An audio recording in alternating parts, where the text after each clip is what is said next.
My name's Evan. I'm 31, if you had been with me when I told you my story, I would have bought you a beer. And depending on who you ask, I'm either a bartender or something else entirely. My family prefers the first version. Especially my dad, Stephen. To him, a real man wears a tie, drives a German sedan, and climbs some corporate ladder to nowhere while bragging at every family barbecue about his latest promotion. You know the type. So when I dropped out of college at 22 and started working behind a bar, not as a stopgap, but as a career, he made it clear I was an embarrassment. Not in a dramatic disowning kind of way. No, that would have required effort. He just gradually erased me from the picture. Conversations, family photos, even seating charts at holidays. My mom, Karen, went along with it. My sister, Courtney, she followed their lead. So I stopped showing up to things. That is until last weekend. Courtney got married. Big extravagant wedding at some country estate in Napa Valley that looked like it was pulled straight out of a royal romance movie. I wasn't invited to the engagement party. I wasn't even told about the bridal shower. But I got a formal invitation to the wedding mailed, even addressed by Mom. Maybe she felt guilty. Or maybe it was because Grandpa Walter, Dad's dad, the only one who ever gave a damn about me, had threatened not to come unless both of his grandkids were treated equally. So, I RSVP'd. Yes. I didn't rent a tux or show up in a flashy car. Just a tailored black suit, clean shave, and a quiet entrance during cocktail hour. I figured I'd stay on the sidelines, congratulate my sister, and leave before dessert. But life had other plans. The moment I stepped onto the gravel path leading up to the venue's main hall, I heard the tail end of a laugh I recognized too well. Dad's. I walked around the corner and saw him near the bar, talking to a group of distant cousins and one of Courtney's new in-laws. His glass was half raised, his words already slurred. Evan? Oh, you mean the bartender? He snorted like the word tasted sour. He's probably mixing rum and cokes in some club downtown. He won't last 10 minutes in a place like this. They all laughed. Even Mom. I could have turned around right then, but I didn't. I clenched my jaw, straightened my spine, and kept walking like I hadn't heard a word. My hands were shaking, not from embarrassment, but from restraint. I hadn't seen Dad in over 2 years. And the first words out of his mouth about me were a punchline. The reception hall was huge. Marble floors, vaulted ceilings, chandeliers big enough to crush a small car. People in designer suits and sequin gowns sipped champagne and laughed like they were born doing it. I stayed on the edge of the room, watching the social machine run smoothly without me. Then the couple made their entrance. Courtney in a pearly white dress, her new husband Eric in a tailored navy tux. They looked good. She saw me and froze for just a second, surprised. Eric did not notice. Not yet. When the introductions and toasts were done, guests mingled again. Eric and Courtney made their way through the crowd, shaking hands and accepting compliments. When they reached me, Courtney gave a tight smile. Evan, I did not know you were coming. You invited me, I said calmly. Right, she said quickly, glancing away. Then Eric held out his hand. Nice to meet you. I am Eric, I said, shaking it. I know. He grinned until he did not. His smile slowly faded as he stared at me. Really stared. His grip loosened. His brow furrowed. Wait, what is your last name again? I tilted my head slightly. Same as hers. He pulled his phone out of his pocket like he was checking a message, but I saw his fingers moving, typing, then silence. He looked at the screen, then at me, then back again. His face went pale. You know that look when someone realizes they have made a terrible assumption? That was him. He cleared his throat, tucked the phone away like it had burned him, and muttered something about getting a drink. Courtney looked confused. What was that? I shrugged. Now, you are probably wondering what he saw. What made him freeze? Let us back up a second. Yes, I started as a bartender. But what I never told my family, not out of secrecy, just because they never cared to ask, is that I co-founded a craft spirits company 7 years ago. We started small, local, selling to niche bars and boutiques in Los Angeles. But then we caught fire. A few viral campaigns, a couple celebrity endorsements, and a big distribution deal later, and our brand exploded. By 29, I bought out my partner. By 30, I had licensing deals across 3 continents. My bar job is running Aurelia Spirits, a multi-million-dollar operation that employs over 60 people. But none of that ever came up with my family because none of them ever treated me like a person worth knowing. They had written their version of me years ago, the failure, the dropout, the cocktail monkey. And they never updated the script until now. As the night wore on, whispers started floating through the room. I saw Eric whispering to his brother, then to his father, then to a groomsman who shot me a wide-eyed glance before quickly looking away. Somewhere between the salad and the main course, my dad, Stephen, approached me. "Evan," he said, his tone weirdly measured. "I didn't expect to see you here." "You invited me," I said again, expression neutral. Right, he forced a chuckle. "So, still bartending, huh?" I could have let it go. I could have smiled, nodded, kept the peace. But something in me snapped. "I haven't tended bar in 5 years," I said. "But one of my products is behind yours right now. Ask the bartender. The tequila in your glass? That's mine." He blinked. "What?" "I own the company that makes it." He laughed. "It wasn't real." "You're joking." I didn't answer. I just walked past him and up to the bar where the bartender was stacking used glasses. I waited until he noticed me. "Hey," I said. "You guys using Aurelia for the house tequila?" "Yeah," he said, lighting up. "Aurelia Blanco. Smooth stuff. You tried it?" "I'm the founder," I said quietly. His eyes widened. "No way." I nodded once. "Way." Dad had followed me. He heard every word behind me. I could practically feel his worldview cracking like ice under pressure. And that's when things really started to unravel. I left Stephen at the bar and returned to my table. I hadn't even sat down fully before I saw him across the room, whispering urgently into Karen's ear. Her eyes flicked to me, then to the bartender, then back to him, and I saw her face go tight with confusion, like a rug had just been yanked out from under her. She stood up straight, smoothed her dress, and started toward me with that passive-aggressive smile she always wore when she was about to pretend nothing was wrong. "Evan," she said as she arrived, brushing invisible lint from my lapel. "What was that little joke you were telling your father?" "No joke," I said flatly. "He asked if I was still bartending. I told him the truth." She blinked at me like ID spoken in code. "You own that liquor company, Aurelia?" "Yes." "But you never told us." "You never asked," I said simply. Her lips thinned. I could see her trying to calculate how to walk this back. She glanced around, noticing the subtle looks being thrown our way now. Cousins, friends, Courtney's new in-laws. They'd caught on that something was happening, even if they didn't know what. And gossip moves fast in a room full of bored people in formal wear. Especially when the black sheep turns out to be something other than sheep. Mom leaned in closer, her voice a whisper now. "You know your father doesn't like being made a fool." I looked her straight in the eye. "Then he should stop assuming he's the smartest person in every room." She recoiled slightly, like ID slapped her with words. She opened her mouth, but nothing came out. Instead, she turned on her heel and walked briskly back to Stephen, whose face was turning red. Not from the alcohol this time. And then, like some badly timed sitcom punchline, Courtney walked up. She stood beside me, arms crossed, looking every inch the composed bride except for the storm brewing behind her eyes. "Can I ask what's going on?"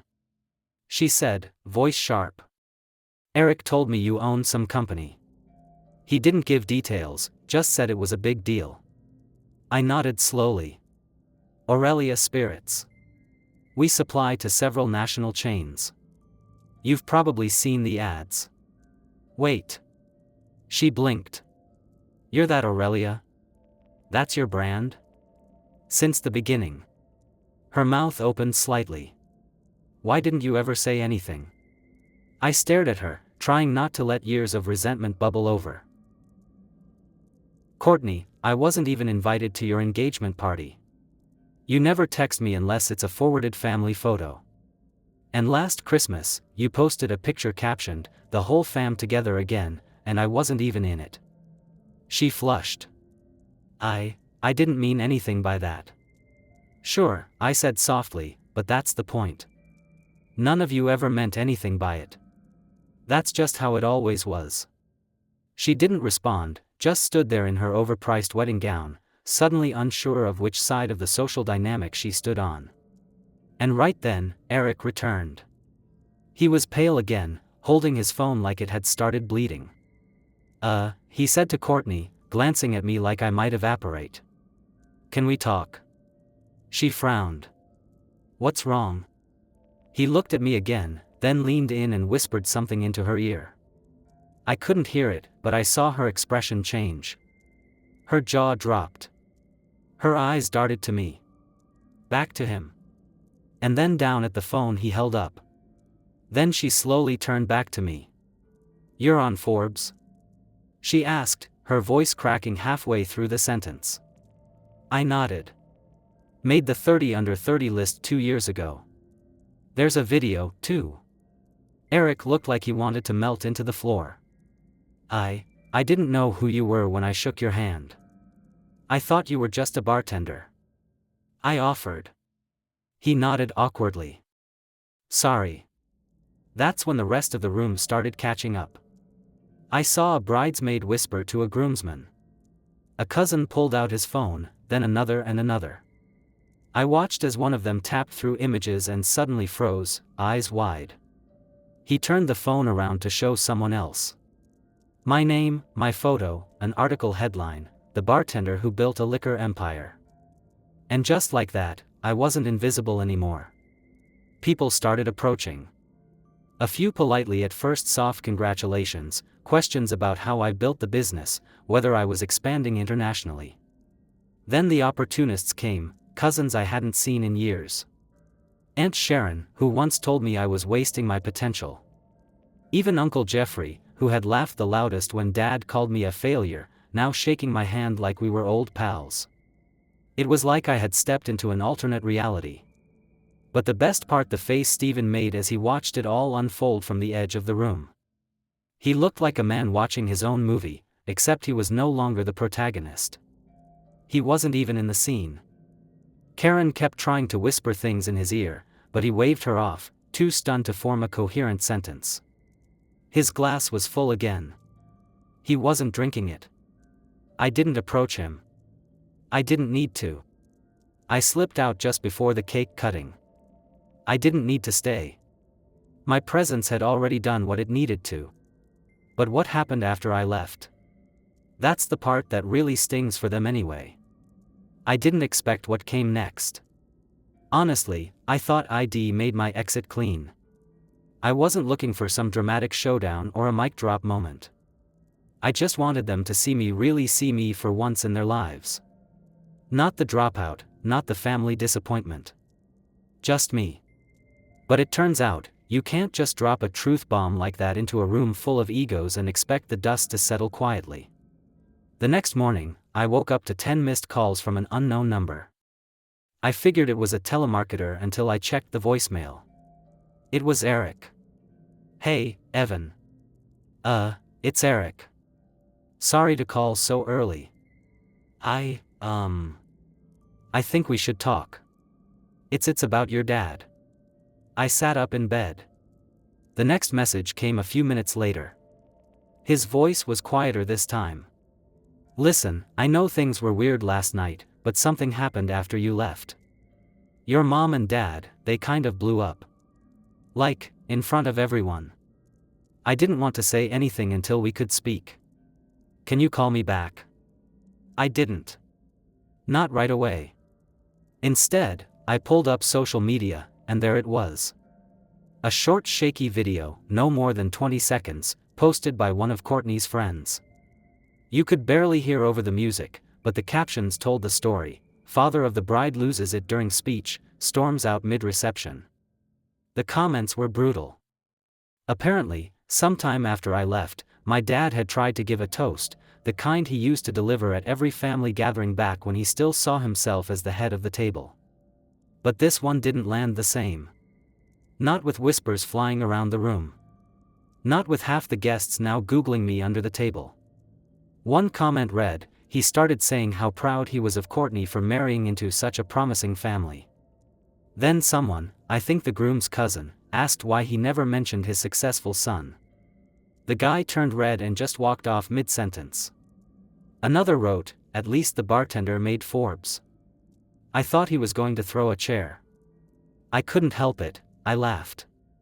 Not because I was petty, though, okay, maybe a little, but because for the first time, the narrative wasn't his to control.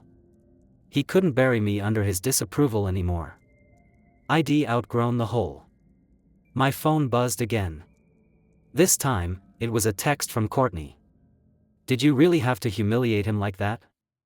I stared at it for a minute, then typed back. Me? I didn't humiliate him. I answered a question. The truth did the rest. She didn't reply. That same afternoon, I got an unexpected visitor, Grandpa Walter. Now, Grandpa has always been quiet, a man of few but weighty words. When I opened the door and saw him standing there with a paper bag and a tired smile, I stepped aside without saying a word. We sat in my kitchen. He pulled out a bottle, one of mine and 2 glasses. I figured if I'm drinking your tequila, I should do it with the man who made it, he said. I smiled. I thought you didn't drink anymore. I make exceptions when my family finally gives me something to toast to. We sipped in silence for a moment before he leaned back in his chair. I saw what happened last night. Your father, he's not used to being second place. And he sure as hell isn't used to being wrong. I nodded slowly. He always wanted to be the loudest voice in the room. And now he isn't. Grandpa said, you didn't need to raise your voice. You just showed up. He looked at me with those clear, steady eyes of his. You did good, kid. That meant more to me than any apology from Steven ever could. But the fallout wasn't done. Later that week, a cousin I barely spoke to, Nicole, messaged me. She wanted to catch up. Said she was thinking about switching careers and had always admired my work ethic. A day later, Uncle Jeffrey emailed me a business proposal. No joke. Said he had a great idea for a luxury gin line and wanted to collaborate. I ignored both. But the real twist came Friday. I got a certified letter.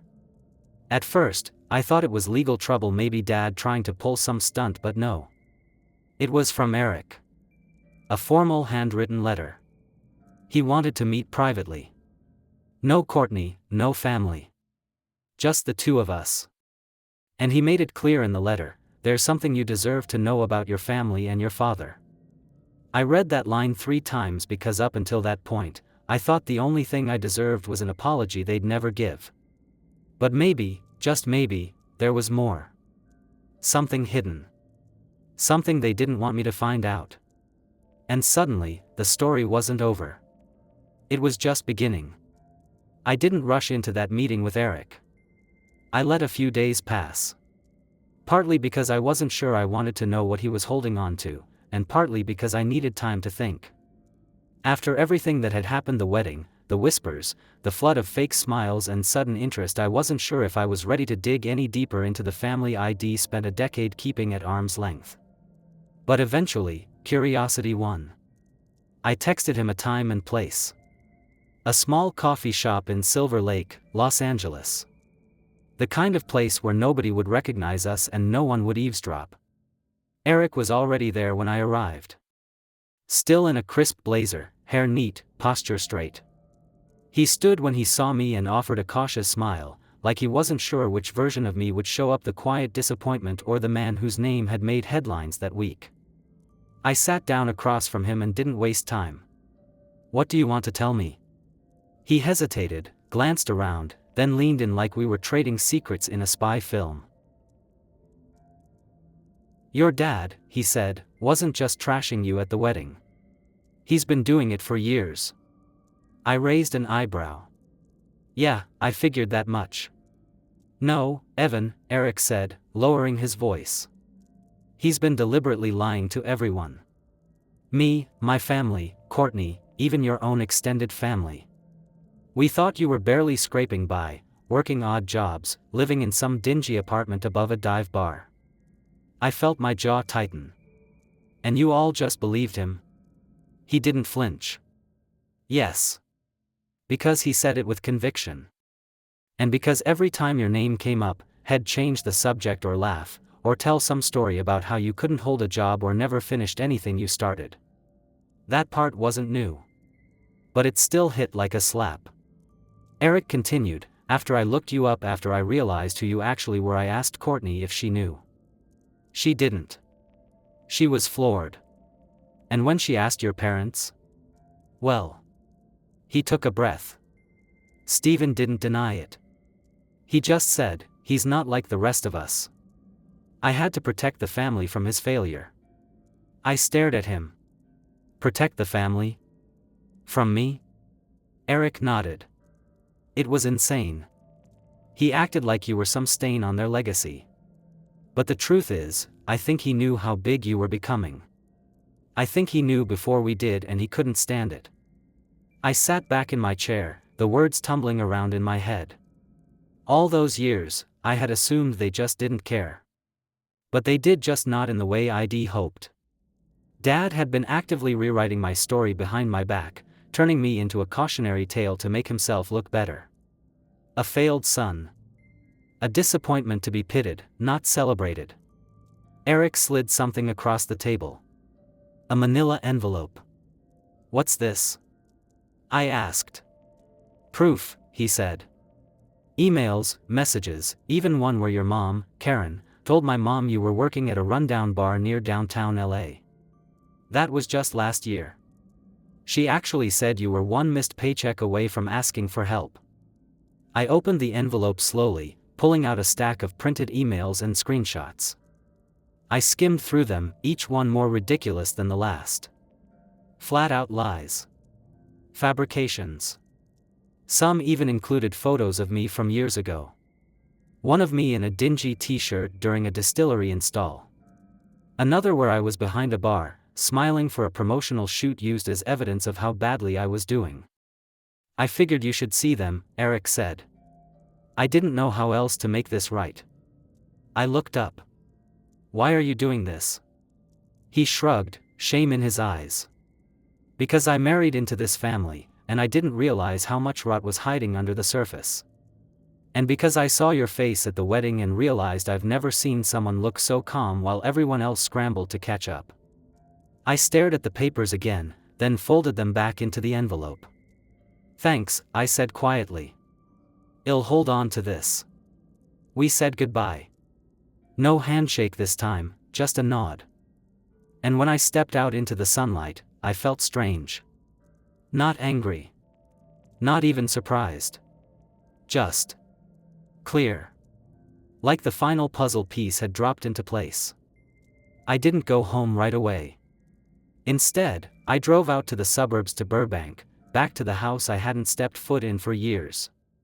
The house where I'd grown up, been told who to be, and eventually discarded like a failed experiment. Mom's car was in the driveway. So was Dad's. I rang the doorbell. Karen answered, wearing her usual polished smile, the kind she used to welcome church friends or neighbors she secretly gossiped about. The moment she saw me, the smile faltered. "Evan," she said, voice tight. "What are you? Is Dad home?" She didn't move. "Why?" "I want to talk." A moment passed. Then she stepped aside. "He's in the study." I found him at his desk, reading something on his tablet. He didn't look up when I walked in. "Look who finally decided to come home," he muttered, still scrolling. "I'm not here for a reunion," I said. "I'm here to tell you that I know about the lies. The stories you've been spreading. The emails. The fake narratives. Everything." He froze. Slowly, he set the tablet down and looked up at me. "I don't know what you think you know." I tossed the envelope onto his desk. He didn't open it. "You spent years trying to erase me," I said, keeping my voice calm. "But I didn't disappear. I built something real. And you couldn't handle that, could you? Because it meant admitting you were wrong." He said nothing. "You told everyone I was a failure. That I was barely surviving. That I'd embarrassed the family. But the only embarrassment in this house is the man who thought lying about his own son made him more respectable." His mouth opened, but I cut him off. "I'm not here to argue. I'm not here to scream. I'm here to let you know that whatever twisted version of me you've created, that ends today. The real story is out. And you can either accept that, or spend the rest of your life pretending you didn't raise a man more successful than you'll ever be." He flinched at that. "Good. I'm done trying to earn your respect. You lost the right to give it." With that, I turned and walked out. Karen tried to stop me in the hall, stammering something about how things got misunderstood. I didn't even look at her. I left the house for the last time. That was 8 months ago. Since then, things have shifted. Not because I forced them to, but because I stopped playing along with their script. Courtney reached out a few times, apologies, long messages, guilt-ridden paragraphs about how she never realized how deep the favoritism ran. I responded politely, but I didn't go out of my way to repair anything. Maybe one day. Maybe not. Eric and I stayed in occasional contact. I respect that he told me the truth. I don't trust him, not fully, but I respect him. As for my parents, I haven't heard a word. No calls. No emails. Nothing. But a few weeks ago, I got an alert that someone had requested a meeting with my company's legal team. An anonymous inquiry about licensing fees and brand use.